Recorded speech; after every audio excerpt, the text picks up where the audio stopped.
ওসমান হাদি নামের বন্ধুটার সাথে কোনোদিন মোলাকাত হয় নাই। ও আল্লাহ, কিন্তু একটা পশু কেউ যদি আক্রমণ করে পশুর উপরে সহ্য করা যায় না, আর সেখানে একটা তাজা প্রাণ চলে যাবে। আয় আল্লাহ, এটা অন্তরকে মানানো যায় না। আয় আল্লাহ তাআলা, আপনার কুদরতের ফয়সালা। আয় আল্লাহ, আজকে শুনলাম তিনি দুনিয়াতে জিন্দা নাই। আয় আল্লাহ, তাকে শাহাদাতের মর্যাদা দান করেন। এরকম আমার কলিজার যত যুবক, তাদের নিরাপত্তার জন্য আপনি কুদরতের দরজা খুলে দেন রে আল্লাহ। আমার যুবকদেরকে দিনের খাদেম বানায় দেন।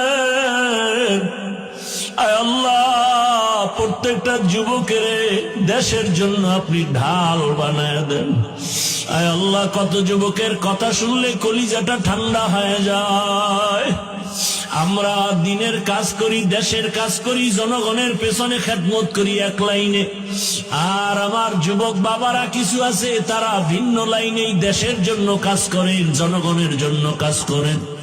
আয় আল্লাহ, দেশের দরদি, জনগণের দরদি, দ্বীনের দরদি যারা, কুদরতের দ্বারা তাদের হেফাজত করেন আল্লাহ। আপনি ছাড়া আমাদের আপন কেউ নাই, আপনি ছাড়া আমাদের নিরাপত্তা দেওয়ার কেউ নাই। হায় আল্লাহ, ফেরেশতার দ্বারা নিরাপত্তার ব্যবস্থা করে দেন আল্লাহ। আর যেন কানে না শুনি, যুবক নাই, তাজা প্রাণ ঝরে পড়েছে। আমার এই পবিত্র বাংলাদেশ, এত মসজিদ, মাদ্রাসা, আলেম ওলামা, এত জিকিরের আওয়াজ, আজানের আওয়াজ, এরপরও কেন এত বড় বড় জুলুম হবে বুঝতে পারি না রে মালিক।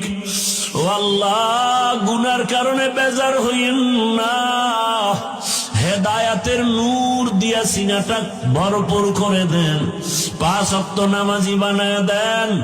আমার কলিজার যুবকদের দেশ ও দিনের খাদেম বানায় দেন। আয় আল্লাহ, দেশের জন্য, দিনের জন্য, জনগণের জন্য আমাদেরকে নিরলস আমানতের সাথে কাজ করার তৌফিক দান করেন।